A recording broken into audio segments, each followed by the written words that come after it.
Namaskara. Welcome to another episode of Times and Tides.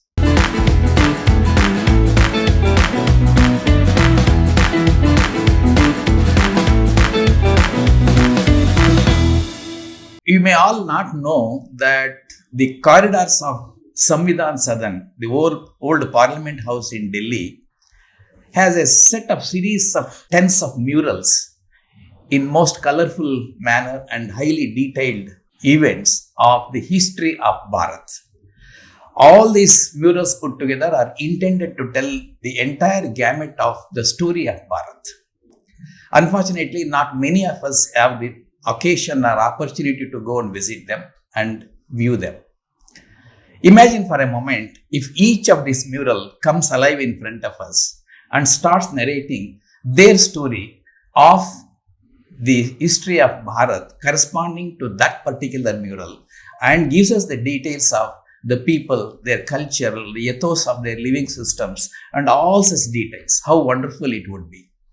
Fortunately for us, one of our parliamentarians, Dr. Sudha Murty, has exactly done this to us. She has now brought out these murals from the walls of the corridor and has given her own words for them to speak and has produced this fantastic book called The Tides of Time, subtitled as Bharat's History Through Murals in Parliament. I consider exactly for this reason this episode to be very special. And I would say this episode is special at least for three reasons. Number one, the very special guest, the author of this book, is with us. Madam, welcome to the episode. Thank you for your time. I should also tell you as to why this episode is perhaps very special. Though this book, which is highly appreciated by Narendra Modi, also by Birla, and released in April in Delhi, perhaps the public debate with a discussion with Dr. Sudha Murty is happening in this episode. And to that extent, I consider this episode very special. And third, maybe trivial, but for me very special. You already might have heard the title of this book, Tides of Time, and the title of our episode, Times and Tides. Very coincidentally, the two are converging. Perhaps I don't think it is coincidence because the intention of our episode and intention of the book or the author seem to converge at several levels. Madam, our Times of Tides, which started almost 6 months back, had the intention of bringing out most important elements of our history, that is the times, and also new developments in the area of science and knowledge, that is the tides. That's why we called it as the Times and Tides. It's so coincidental that you have titled your book also as Tides of Time. And thus, to me, this episode is very significant. I know the viewers do not need any introduction of Dr. Sudha Murty. Madam, welcome again to the Namaste. Thank you. episode. And I will not speak here onwards, but I will perhaps now start asking you three questions, all of which can be now perhaps linked by you. Number one, Madam, how did you get this idea of writing this book? Number one. Number two, in a sense, what is actually the inspiring moment for you? Several parliamentarians have gone there to parliament, but none of them have thought of this wonderful work. And number two, what are the efforts and the preparations that you perhaps had to go through before you put the whole project into the book form? And number three, how did you enjoy the whole project? Can we hear from you, madam? Thank you, Ganeshaiah, for inviting me. This is the first time I am talking about this book in public. The book was released on 1st of April. After that, there was a session in the parliament and I was very busy with the women reservation bill. Okay. So, now it is the first time I'm going to talk. I enjoy this podcast or talk with you because I respect Ganeshaiah as a person, as a historian a lot. Because we always, whether this podcast was there or not, we always discuss at length on some point on history. Either it may be botany through history of Egypt, many things we have done. I went to parliament. I have never seen parliament before I became an MP. Okay, only once I got an opportunity to see half an hour new Parliament. Then I said, my God, I wish I could get one day, full day to see Parliament. That was my wish. Okay. I never knew that I'll get 6 years.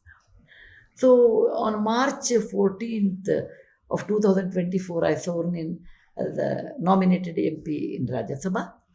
And the first thing is I said, let me see the old Parliament. And I went to see old Parliament. It's a circular in structure.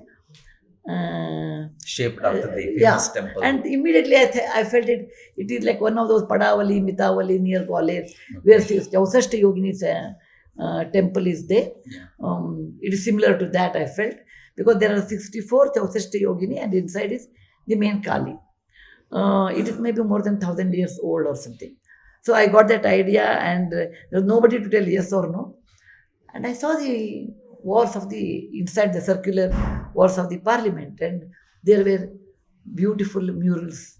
And I went on seeing each mural from my right to my left. Okay.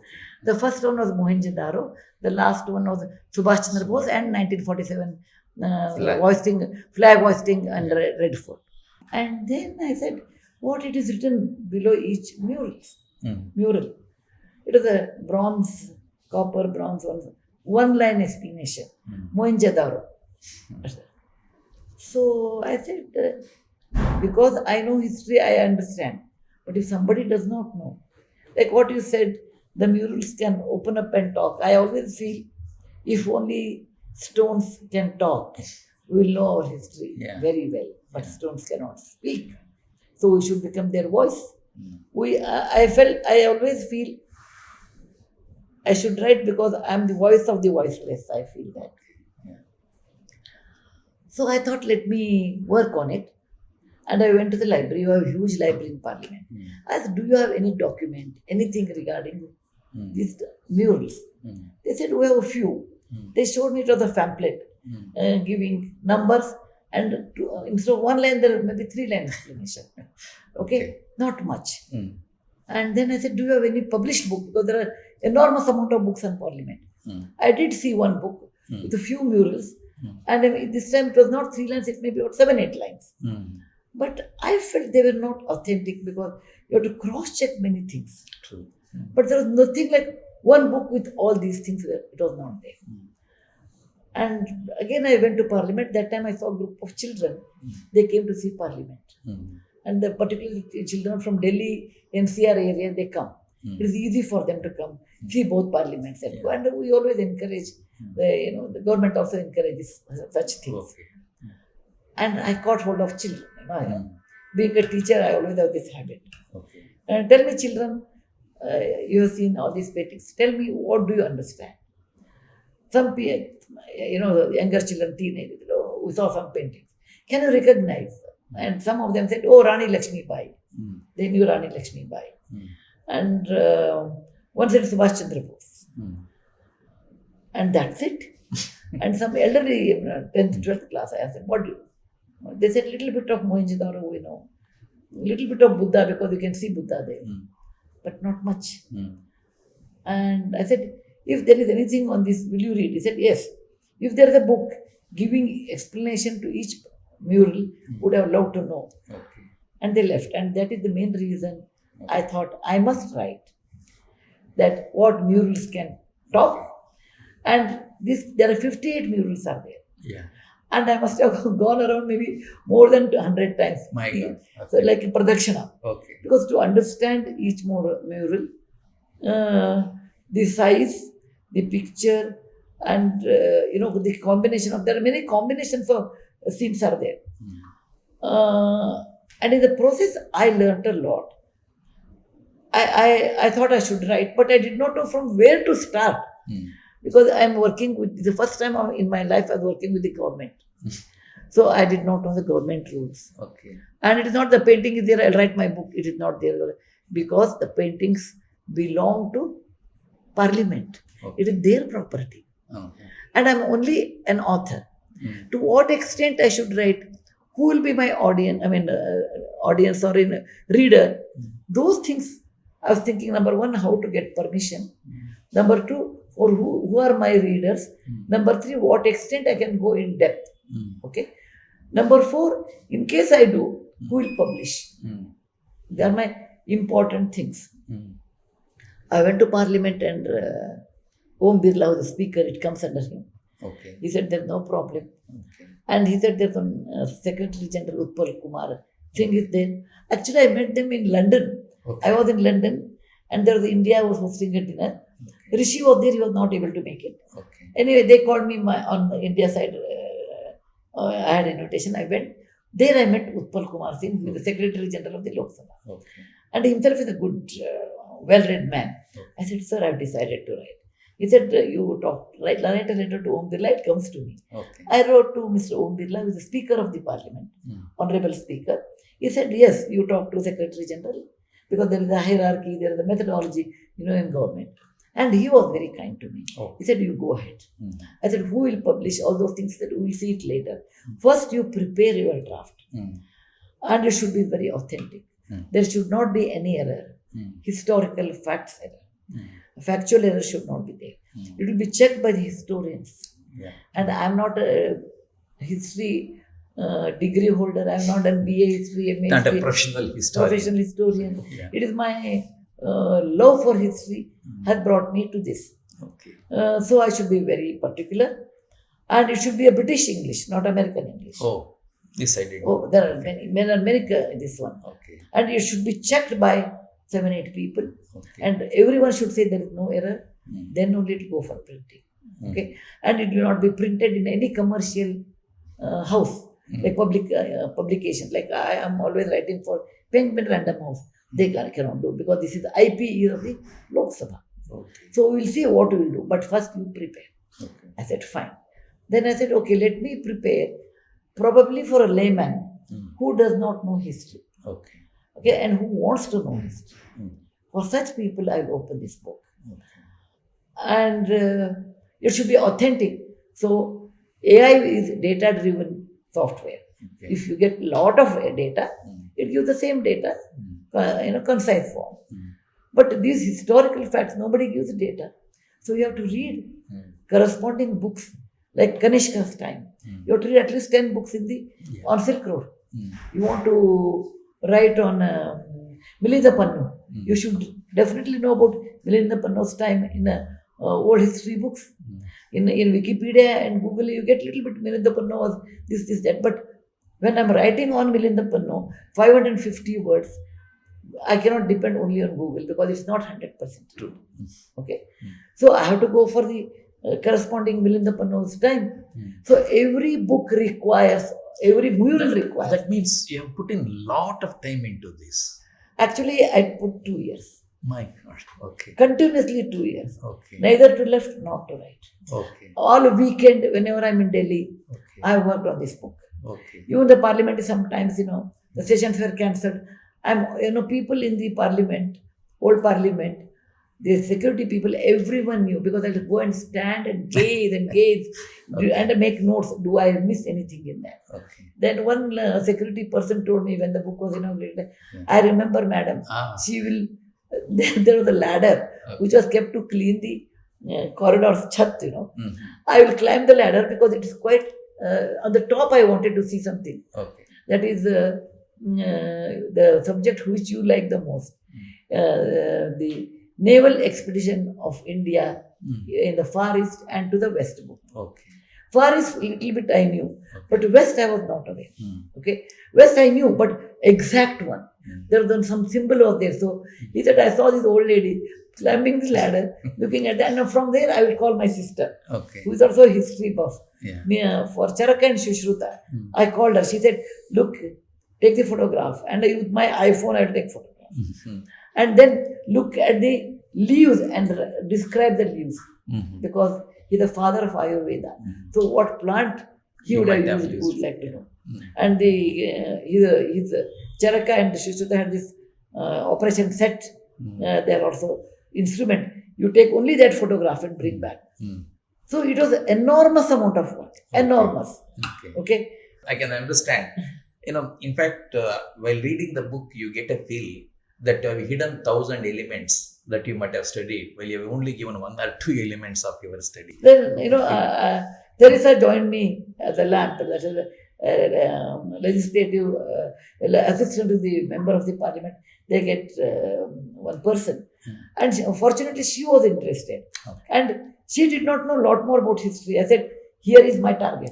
If Teresa enjoys and understands, that means next Gen Z readers, she's a Gen Z girl, they will also enjoy. Okay. And I told her, what you don't like, you should tell me. Okay. Because I want to know my drawbacks, otherwise I will not come to know. True. She told me, you are going too deep. Huh. People may not appreciate, only you can, some people can appreciate, Okay. but you have to cover a lot more width. Okay. Okay. So it is a continuous work. Uh-huh. And there are 58 murals. Mural. I visited 52 sites where it has happened. Okay. So every site I knew. I could not go to Mohenjo-daro and Harappa Okay. in Pakistan. Fine. Instead, I went to Rakhi Gadi Okay. and Dholavira. Dholavira. Okay. And this is one place, it took some time for me to give the exact titles. Heliodorus, the Greek Vasudeva. Okay. So Heliodorus comes from Takshashila. He comes to today's Vidisha and builds the first temple. He builds the temple of Vishnu, and he himself calls I'm a Parama Bhagavata.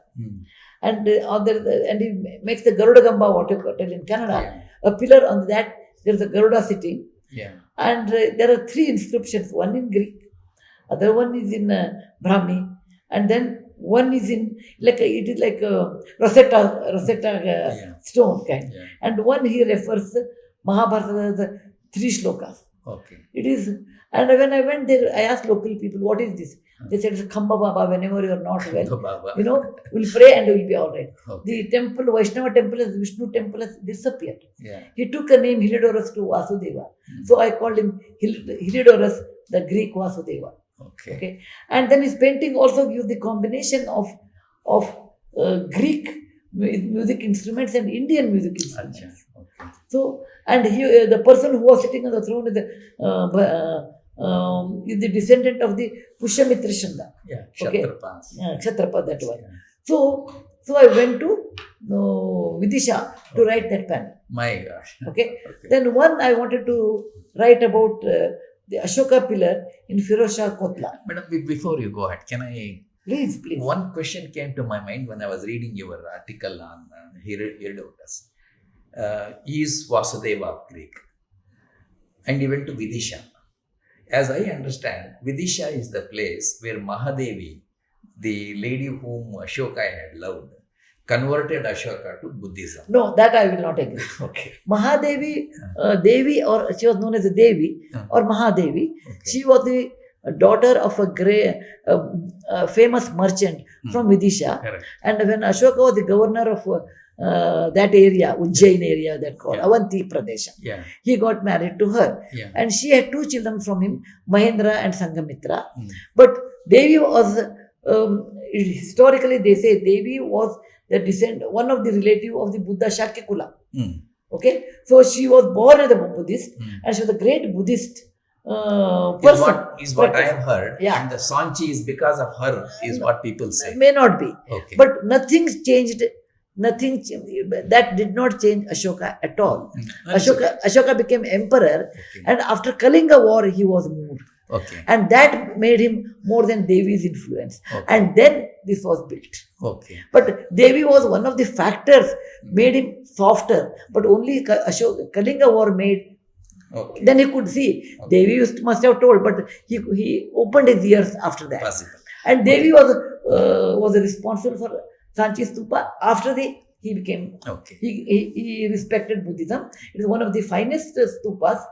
And most important, the contribution of Devi is she is responsible to make Buddhism international, because she gave her both children to Buddhism. Yeah. She sent them to Simala. Yeah. And there's a painting on that. Yes. And even then, when I went to Simala, I saw that tree which Sangamitra bought. Okay. We have forgotten Sangamitra, but Sangamitra is very famous in Simala. Okay. It is not that when I wrote this book, in 2 years I could do 58 sites, 52 sites. No. This is the result of last 60 years of my love for history. I understand. Anyway, the question I had was, why is that this Greek Vasudeva took up Vaishnavism or Vishnu as his Lord when actually Buddhism was so much prevalent in that era? That was my question that went through my mind. But maybe yes, both the I will tell you. Yeah. By the time he came to Vidisha, after Chandragupta Maurya, Pushyamitra Shringa, who was one of the rare Brahmin who became a king. Okay. Actually, in India's history, you look at it, there are hardly 2 or 3 Brahmins who have become kings. Okay, because Brahmin community as such, from the olden days, they were into Vedas and teachers, not more than that. Yes. It is very unusual. Like I can tell, one is in Karnataka, that is Mayura Sharma of the Kadamba dynasty. And some people claim Pallavas of the Tamil Nadu, but there is no 100% proof. Okay. And the third one is Pushyamitra Shringa of the who was the general, the military general of the Maurya dynasty. Okay. When it became weak, he overtook that, and he became the emperor. Okay. When he became emperor, being his background was different, he started more on a Sanskrit, and also of course on Buddhism he has given a lot. Right. But he also performed Ashwamedha Yajna. Okay. There's a painting on that. Okay. So Sanskrit, Vaishnava Dharma became little more prominent in that area during Shringa dynasty. Okay. And that I have given a reference that Patanjali was the officiating priest for the Pushyamitra Shringa's Ashwamedha Yajna. Okay.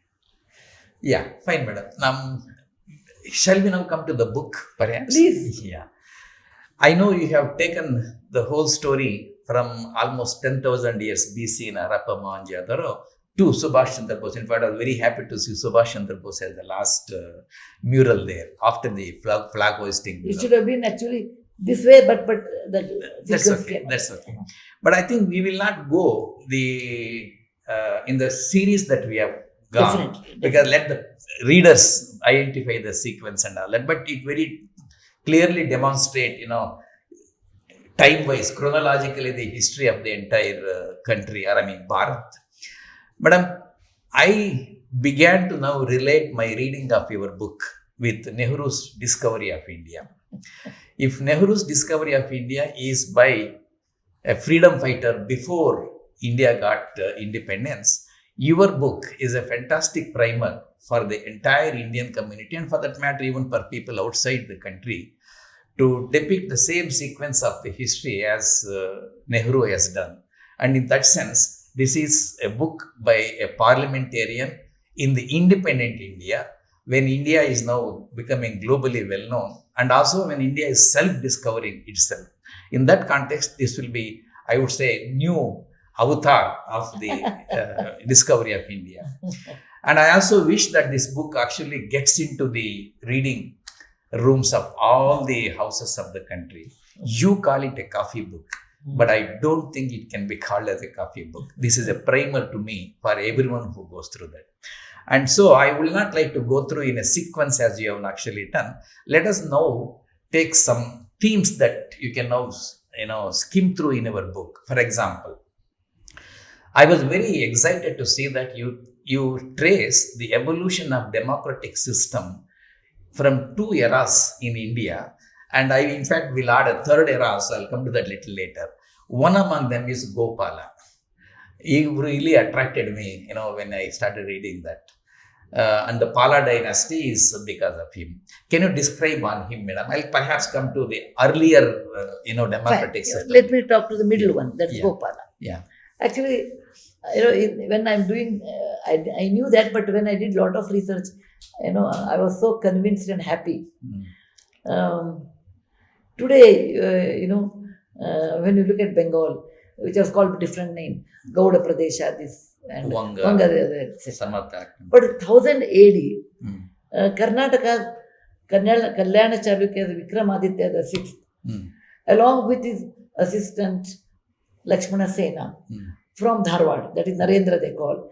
He was a Samanta or the smaller ruler. Okay. He went to the Bengal and established a dynasty. That is the Gauda dynasty? No, that is known as Sen dynasty. Sen dynasty. Sen dynasty. Okay. I will tell you his people. historically comes. Is it linked to Sena, the Sena that went from here, perhaps? No, could be, because we have Kannada inscriptions in Bengal. Acha. Okay, and Okay. Lakshmana Sena was the first one. Okay. And then his daughter-in-law was Ramadevi from Karnataka. So few 4 to 5 generations, Karnataka people did enjoy the kingdom in the Bengal there. Okay. And later, they discontinued because Karnataka was so Right. far. Yeah. In Gopala's case, there was anarchy at that time. When there was anarchy, they did not have any king, but the whole Pradesha wanted somebody to look after. And there were always invasions, etc. So all people in that area, the chieftains, okay, like Palayagara in Kannada. So there are many small tribe, and everybody had a chieftain. Okay. They know alone they cannot fight. Together they have to fight. To fight, you require a king at the top. Right. And how to get the king? Because all these years in India, or even for that matter, even Western country or anywhere, the emperor's son will become the next king. The feudal system. Feudal system of there. Yeah. But there is no king here. Yeah. That time they elected, each one of them sat there and elected a person who was not related to that kingdom, Okay. who was not son of Who a was not related to that kingdom. not related to the son of a king. Okay. Okay. The He previous. may be part of that kingdom, but Okay. may not be a royal lineage, Etched. may not be the son of another king or something. Okay. They said, here is a Gopala, and he is good, and let us make him the king. Okay. Maybe once Gopala became king, then his dynasty started. Yeah. I think it's the Pala dynasty. Gopala is the founder of the founder of the Pala dynasty. Then it becomes again hereditary. But he was elected democratically by the chieftains. And Pala dynasty did a lot of work for the Buddhism. And they built Vikramshila University, if I am not mistaken, in today's Bihar, for the Udantipura. And one more, 2-3 universities they built. Okay. And they all were burned by Allah in Bhaktiar Khilji's time. Okay. Nalanda, Udantipura, and even Vikramshila was burnt. So that was a Pala dynasty started. But Okay. choosing of Gopala was not by hereditary, Okay. by choosing democratically, Okay. by the chieftain. Like all MPs, together we put together, then you make a prime minister. Prime Minister. Similarly, all the tribal people or tribes in that area, not tribal people, tribes in that area took one person each, and then it became. As you rightly told, this particular experimentation of selecting Gopala as a democratic system, perhaps the first of its kind, and never even in the Europe it existed. I mean, we are supposed to be believing that democracy came to India from the European system. Not at all. But at his time when Gopala was elected, that system or that idea itself was not there. But that brings me to another thing of Vaishali, madam. Vaishali also had a similar system of Ganasangas, which is much, much earlier too. Actually, Gopala, I was not that much surprised because it's maybe in 12th century or something, 12th, 13th century. Gopala is around 9 to 10th century. 9 to 10th century. Yeah. Okay. Pala dynasty. I think Pala dynasty was defeated by the Kalyana Chalukyas, if I am not mistaken. Okay. Yeah. Okay, I have to check that one. It's okay. But I was more surprised with our ancient system, where there was absolutely no democracy. Okay, might was right. Okay, in that era, the Magadha was a big kingdom with Ajatashatru. Ajatashatru being a very famous king, emperor. Yes. And where there's a feudal system of their neighboring area, Lichavis. They said, we want Ganatantra. It was 100 years before Greek adopted democracy. Okay. It is in Greece there was a democracy, I know. and the voting system was black and white. The pebbles, there are different types of pebbles. There was a drum they used to keep, and there used to be a partition, and each person represents one stone, and that fellow will only men will do that one, not women. They will come and put it. That is how the voting system was there in Greece. Okay. But much before that, it was in India. Actually, I feel India's contribution to the global world is democracy. Recently, what I was telling, I was trying to link Gopala's election with this Luchavi's Ganasanga system, and hence I told, even before Europeans thought of the idea of democracy, first it came to Lichavi Ganasanga. That area had 3, Malla, Lichavi, and Vaishali were all there. And then And came apparently Buddha also praised the structural organization of the Vaishali. I have written that the advantage of Ganasanga is a better decision, Hmm. but the disadvantage is it was a smaller area and neighboring was very powerful. That is Ajatashatru. Ajatashatru. Ultimately, he took it Yeah. away. But this Ganasanga produced Mahavira. Hmm. Trishala was from Ganasanga, Okay. that area. Mahavira's mother is from that area. Yeah. And the famous Amrapali Hmm. was from that area. Hmm. There are a lot of movies on her. Yeah. But there was a Ganasanga there. Okay. Yeah, can I ask you one question here, madam? Something that went through my mind when I read about Gopala and Vaishali. Gopala also was a Buddhist. Yeah. Vaishali was influenced by the Buddhist, thinking. Could it be that there is something in the Buddhist religion that perhaps has promoted this democratic? I think so. Okay. Because this is my personal opinion. Okay, there is or my gut feeling. Yeah. I cannot give proof for that. Mm. What Buddha says, Buddham Sharanam Gacchami. That means it is not Buddha alone. It is a Buddha's philosophy he talks. Buddha never wanted worship. Yeah. Buddha, that means you come to Sharana in Buddha's philosophy. Then he says, Dharma, that means Buddhism, Sharanam Gacchami. But he says, Sangham Sharanam Gacchami. Yeah. Buddha always believed in Sangha. Okay. That means a kind of democracy. Okay. Where a preacher is, in Buddhist Sangha, the Mahanta or the preacher is democratically chosen. Okay. So Buddhist religion also gives a kind of philosophy. Everything is transient. Nothing is permanent. True. This kind of a mindset where the founder himself wants a democratic way because he never had a caste system. Yeah. Whosoever believes in Ahimsa, Yes. who goes in the middle path, Yes. they will be my students. Yeah. So this philosophy probably has pushed more democratic way of I'm happy you agreed with this, irrespective of whether it's right or wrong. But when I was having this in my mind, I was reading your book for the second time, and I came to Janaka. In the Janaka, I find you again write about the open discussion that was being generated. To me, I think for the democratic system to evolve, the base philosophy is people should be now allowed to now talk freely. Discussion should happen freely. And I found that element perhaps lying in the, again, Hindu religion with the Janaka, where your three ladies, famous ladies of Sulabha, Maitri and Gargi, were allowed to now discuss with Yajnavalkya so openly about love and about soul and about that. So I thought perhaps the seed of all that independent thinking lies in the 6th century BC when Janaka was there. Do you agree with that? You have written, of course, details of that. I feel in general, India, irrespective of our Hindu, Buddha, Jarma, Jaina, the land of India, which is described as Jambudvipe, Bharatakande, Bharatavarshe, all these things, between the land between Sindhu and Brahmaputra, or there is a loosely they have talked, and Himalaya and the Sagar, Hindu Mahasagar, the land lies. We are not war oriented, or we have to win on over. It is not in the DNA. That's what I have felt when I have gone through Between this. war and peace, we love peace. We love peace. And we have not trained our mind, our culture, our people for the war. Conquest of war was limited. Like there are always a war between Magadha and this, but they were limited. But conquering, like how Alexander crossed and came and conquered and went back. That kind of a invasion mind is very, very less. Aggressive invasion and conquering. And this leads to, when you don't have that kind of a mindset, then you lead for the higher civilization. Conquering land is one kind of desire, but conquering mind, conquering peace.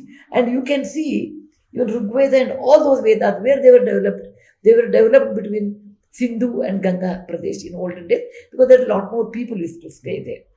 And whole this Veda's original thinking is free thinking, discussion, disagreement, and that is the essence of India. You told very rightly about discovering yourself than discovering. Apparently, Alexander, when he came to India, he sent for a Muni who was now financing, and when he was asked, he apparently retorted to Alexander, have you conquered yourself before you conquer the world? I mean, it's so true that we went inside. We are inside travelers. I'll give one more example for that. There is a this is a folklore. I don't know. There is no authenticity of that. When Alexander died, he died at the age of 32. He conquered the whole world in those days. In those days, the course world was different. It's a folklore that he said, on my right hand, I want in my coffin, I want a sword in my right hand. Okay. And I want open hand, left hand open. And my body should be placed like that in burial ground.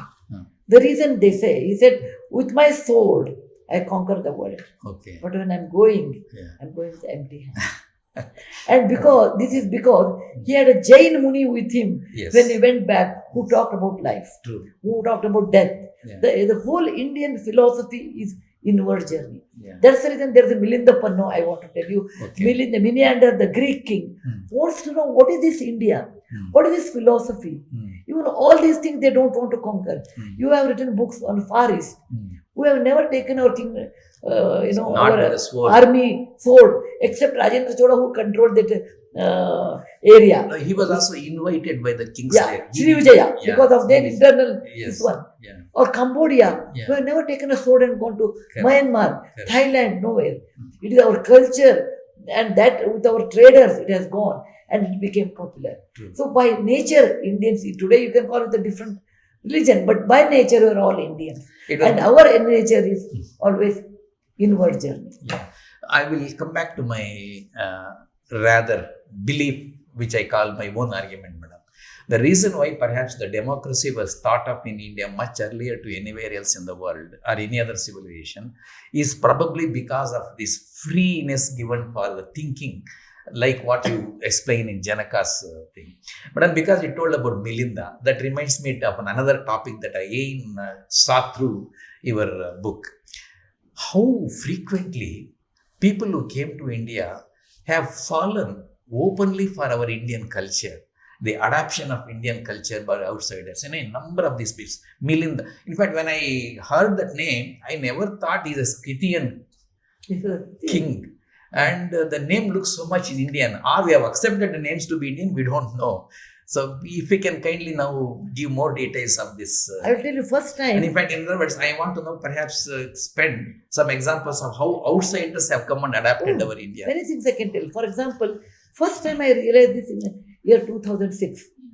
I went to Pakistan and I was very keen to see Takshashila. Because I had a different idea of Takshashila. But when I went, it was ruins only. There, then I went to the museum. There I read this one.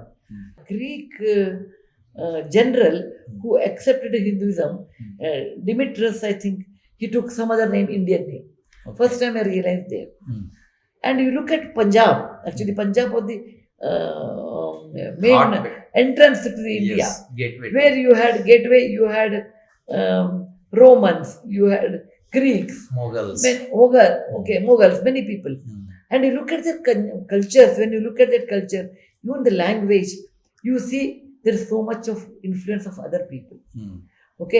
And people who came from Greek, they loved Indian culture, they became part of Indian culture. There is no Greek, though there may be descendant of Greek with Indians now, but there is no Greek colony. There is no Greek trace at all.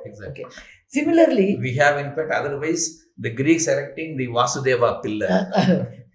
And probably to great extent, this is my personal feeling.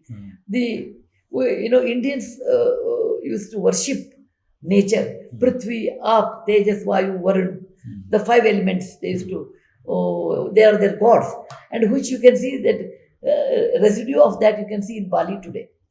There are no temples for the gods, it temples for the nature, because it was openness of Hindu thinking, or Hindu, instead of that, Indian thinking is worshipping the nature. But now we worship many gods, Lakshmi, Ganpati, etc. This may be probably the influence of the Greeks to India, where they have Athena, Jesus temple, and Aphrodite. And maybe when Alexander came along with that, it might have been influenced us. Like we will have temple for gods which were in the scripture, then we started writing about the gods or maybe the temple. This is one of my thinking. Otherwise, original Indian thinking was openness, no structure than nature. Yeah, perhaps my way of looking at it, madam, everywhere humans began to now appreciate this nature. The power of wind, or power of the rain, or this cyclicity of the sun and the moon. So gradually people began to now ascribe that power with some of their own, ancestors, and thus the gods and goddesses came about.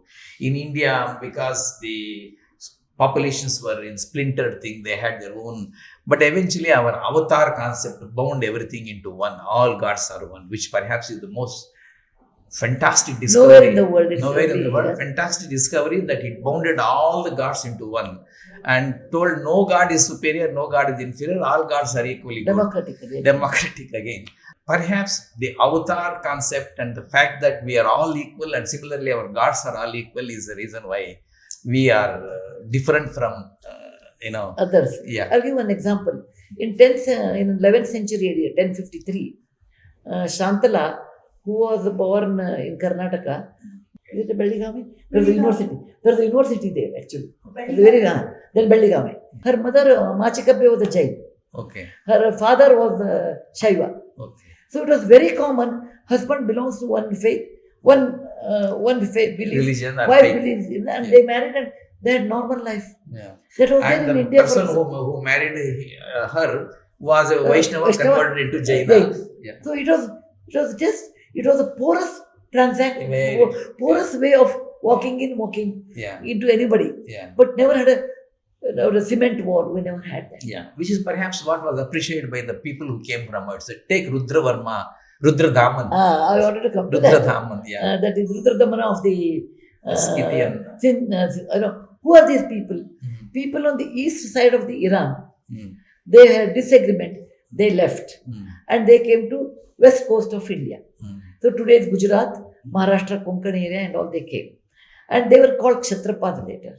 Because Kshatrapa means some word in Persian. For example, Peshwai means the head in Persia. Okay. Kshatrapa also has some word in Satrap, that I have given in the book. You have written Satrap. Satrap. They became Kshatrap here. Okay. Then became Kshatriya here. Okay. Then they were so different than local Indians. Yes. Okay, they were tall, fair, different. Because when I went to when I saw that picture, I spent almost 2-3 hours to see that Rudradamana and Shatavahana. Okay. Shatavahana, today's Andhra Karnataka king. Yeah. Okay, mostly of the Godavari district. So his features were so different than Raja Rudradamana. Right. First they fought. Rudradamana, those people who came from east of the Iran, initially they must have been different, but later they accepted Hinduism. And they became part of it. At that point, when I told you they became Hindus, the word Rudradaman looks so much of Indian. No, by the time they became Indian. They became Indian. Okay. Rudradaman is not the first. His ancestors came. Okay. After 2-3 generations, they became Indian. Okay. But their features were little different. Okay. So Rudradaman is very much Indian name only. Okay. And he was different. And our person, Shalivana, was different. They fought wars and then they married each other. Their daughter each other. And Rudradamana's inscription, I went to that place. Gir. Okay. Gir, there is a Girnar. There are 9,999 steps to go up to see Jain Muni's temples, etc. Okay. I went there about not 20 years back. Okay. And I read all 3 inscription. One is by Ashoka, how to live in Dharma, what is Dharma means. Okay. For me, my children are, my people are my children, how they should conduct, etc. Second one is second one is Chandragupta of the Gupta dynasty, talks about the victory of Skandagupta. One of the Gupta dynasty. Okay. Could be Skanda, could be Chandragupta the second. Yeah. One of that. I have written details there. Okay. So the first inscription is of the Ashoka, second is of the Gupta dynasty, third one is Rudradaman. I guess it is the other way around. First is Ashoka, then comes Rudradaman, and then maybe comes then Gupta. Maybe I'm sorry. Yeah, that's okay. Gupta comes third because Rudradaman times only Shalivana was there. So Shalivana Shake started. That's what we believe. Yeah. Okay. Yeah. The war between Shalivana and Rudradamana, they win the war, and that war victory day became the new year for us. Yeah. But on this inscription, can I ask you a question? Again, I'm trying to raise questions. Please do. Yeah. This inscription is called Rudra Raman inscription. Rudra Raman came after Ashoka, Yeah. but Ashoka's inscription is there. Why is that we are calling it as Rudra Raman's and not Okay, Ashoka's? popularly. I will tell you, I will give Yeah. one more example. Yeah. We call a Grand Trunk Road because Britisher gave that name. Okay. And they said Sher Shah Suri is the father of the Grand Trunk Road. Okay. But before Sher Shah Suri, there was no road. There was a road. The original road was built by Ashoka from Pataliputra to Peshawar, which was his kingdom. Okay. And he gave it Uttarapatha, he called. Yeah. Okay. Yeah, but it was not Uttara, it is west to west, Yeah. okay, in a way. Yeah. But it was a trade route. And later it may be how the routes were developed. There was one person was going on a horse, then the cart started going, then cart and a horse started going, then many carts started going, it became a sartha. It becomes a Sartha. Sartha. Yeah. Okay. But this sartha was for the benefit of the kingdom, where you will have economic activities. So Ashoka's time, from Pataliputra to Purushapura, the original name. So they traveled like this. Then when Sher Shah Suri came, 1541, okay, or maybe 1538 or something, he was the Nawab or the Sultan or the king of Bengal, Bihar, that time Bihar, which included Bengal, Bihar, Orissa in those days. So Chittagong was also part of his kingdom. So there was a road. He connected Pataliputra or the Patna to Chittagong. And then from Chittagong to Peshawar. Okay. But Purushapura became Peshawar by that time. He made the road was already existing. He improved it. Improving because I have seen the original map of that in Calcutta's museum. I see. Okay. Original map, it is a scroll is like this. I see. There he says, every 30 kilometers, 50 kilometers, there should be a water, there should be a tree, there should be a rest house, there should be a change of the, mail. He started the mail through road. Relay system. Okay. Of the, yeah. No, relay system. So all this he made in the form of a map. And the scroll is there, still there. Okay. So he improved that one. Okay. Then Britishers came. What they felt the best way to control India is to have a good road so that anything after 1857, they felt it. Why 1857 happened? Because we did not have a good road connection one to another. So they said, okay, old Sher Shah Suri, what he has built, which was known as a Sarak-e-Azam or something. Okay. That means a big road or grand trunk. They called it the Grand Trunk Road. Okay. And then they said from Chittagong to, because it was under British rule, undivided India, where the troops can move fast in case anything happens like 1857. Military purpose.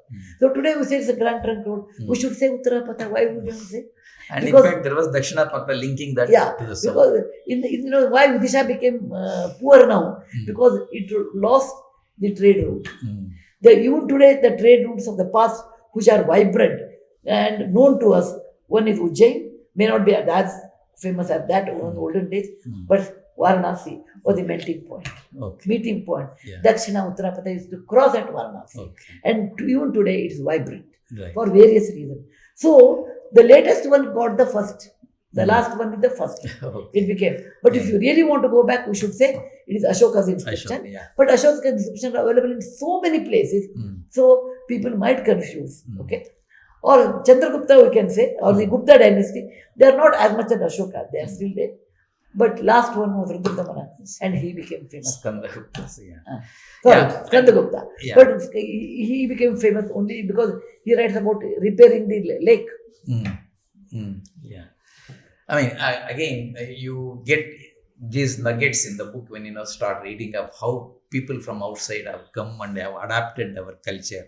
Well, that is one. We also get to know, they use a word called bridge between two cultures. You use that word, when the Greeks came here, Vasudeva or Milindapanu. I mean, Milindapanu, for example, I began to wonder how is that he began to ask such deep questions and wrote Milindapanu book in India. So he must have been highly impressed by the... There are many kings for that matter, I'll tell you. We always mistake an emperor or a king means he'll only fight the war or he will have a big harem and he will enjoy. Most people might have done. But there in history also there are many emperors who were very inquisitive. Very inquisitive to know about life, to learn, to expand. And that is the concept of Navratna King. Because even Chandragupta the second of the Gupta dynasty, he was also known as Vikramaditya. We had the concept of the great jewels, Navaratna, in his quote. But historically, it is not true. Achha. Historically, it is not true. But the term somehow seems to be associated with Lakmini. We had, our Vijayanagara, Wherever there's a big emperor, Akbar's court also we talk. Right. Akbar's court we have Navaratna. We had Vijayanagara, Krishnadevaraya we talk about. Ashtadhiggaja we call one less. Yeah. And Vikramaditya Navaratna. But historically they are a different era. Yeah. But there were intellectuals and people who had open ears to listen to the great thing. For example, I will tell you, it was there always in our, like it starts with Janaka only. Janaka had openness. Right. Okay. So was Vikramaditya. So was many people, many kings down the lane, Right. including Krishnadevaraya. Right. So this concept of openness, of learning, and calling intelligent people in the court. Promoting debates. Yeah. Actually, it is a very tricky situation in Vikramaditya's portrait or the mural. I called my Sanskrit teacher, my friend actually, Nanda Kumar in London. Okay. We used to discuss about Raghuvamsha. I said, open the Raghuvamsha, the second strand, second sarga, I told him. Open the second shloka. Okay. And I was holding my phone in front of the Kalidasa's portrait and asking him, recite the shloka, I will check with this. And he recited the shloka, and I want exact meaning of that. Then I realized one thing, that Kalidasa wrote Raghuvamsha. Yeah. Raghuvamsha is one of the masterpieces, not the only one, one of the. Yeah. In that, there is a king, Emperor Raghu is there, Dilip is there, and the poet, and the situation comes, there is a lion and King Dilipa. The story goes that lion says, your cow is my prey. I want to survive. So I will eat this cow. He says, I have given a promise. I will protect this cow. The cow is Nandini. And he says, in my Kula Surya Vamsha, once I give the word, will never go back.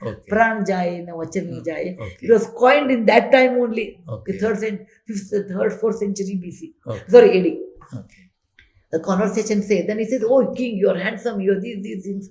Why can't you give away one cow? He says, no, I can't. And he says, the importance of a good king, I want to tell you, he says, a good king is the one who will allow economy to grow and he will bring the prosperity to the state so that the people should feel they are living in heaven. That is the shloka which Kalidasa, through King Dilipa, tells it to Vikramaditya, what is his duty as a what king. we should follow. Can I ask you a question there, madam? You in fact write there that Kalidasa is sitting there and reading Raghuvamsha. How are you making that conclusion? I love Abhignana Shakuntala for Kalidasa. Number one. So if I were to, I would have thought it is perhaps Kalidasa. It is always Kavyeshu Natakam Promem Tatra Apacha Shakuntalam. Of all the Kavya, Natakas dramas are much better. Yeah. Of all the dramas in the world, Shakuntala is the best in the world. No, I did not know it is Raghuvamsha or anything. The shloka written there is Raghuvamsha. Okay, that clarifies. I was wondering, maybe if I had written this, I would have written Kalidasa's Shakuntala. The shloka is Raghuvamsha. Great. And the duty of a king is telling to the king indirectly, you should be like this. And look at that openness. A poet in the court says the king, emperor, you should be like this. And he has the right, he has been given the freedom to now teach and so the king. This thinking, the freedom of speaking, the freedom of thinking is always there. And correcting. Yeah. Madam, when you told about this phrase or this sentence by Kalidasa to Raghuvamsha, I again remembered your book. Every of your chapter ends with a beautiful note that you have written yourself, a summary of that. Yes. That they are very beautiful sentences, and I wish everyone really begins to appreciate the essence of that. History is just not history; it teaches us so much. The way you write about what a king should be or what a learned man should be, how all that elements are real messages of each of that chapter. I loved them very much.